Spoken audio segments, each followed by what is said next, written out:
how Mary stacks up in this.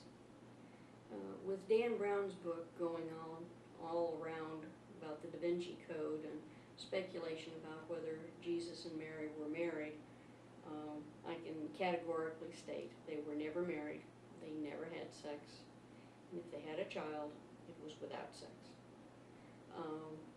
I think that it is a shame that the Christian Church has not embraced her as one of the apostles as she deserved to be. It's just a throwback to the idea that women are not fully capable of being ministers. She was a minister in her own right. In addition to that, there was a move by the popes of the Catholic Church to lump Mary of Magdala in with several other characters that were in the New Testament. And these women had various problems. One was a prostitute, one was an adulteress who was going to be stoned, there was another one who was mentally ill, possessed by demons. Mary of Magdala was none of these people. However, the Catholic Church decided in their infinite wisdom to lump all of these people together into a very negative person who was then saved by Jesus. The truth about Mary of Magdala was that she was of the house of Benjamin, and she was a younger daughter, she wasn't married, and she had an inheritance coming to her, and she used that inheritance to help Jesus with financing his ministry. It is a shame that the Christian Church has not embraced her earlier, but it is ironic that, let me see, when was it?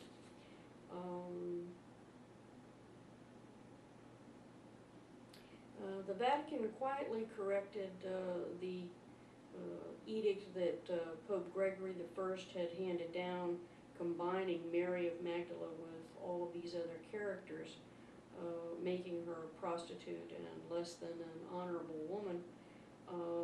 They corrected this in 1969 by removing all references in the revision of the Roman Missal and the Roman calendar, and now there is no mention in either of Mary Magdalene as a sinner.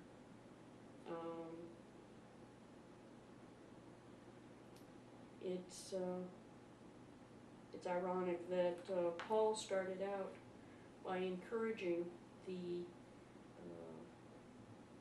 small forming churches of Rome to accept women as ministers as long as they were upstanding individuals. And within a couple of generations that went by the wayside and has just now started breaking back through. There are many denominations of Protestant Christians that have accepted women as ministers, but the Catholic Church still refrains from the idea that women can be of as much value as a minister as a man. And this also is a great disaster on their part.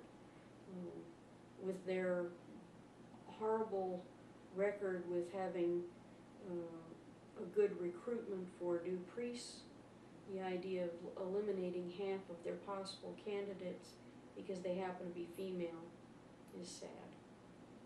Maybe at some point they will update and revise that and correct it as well.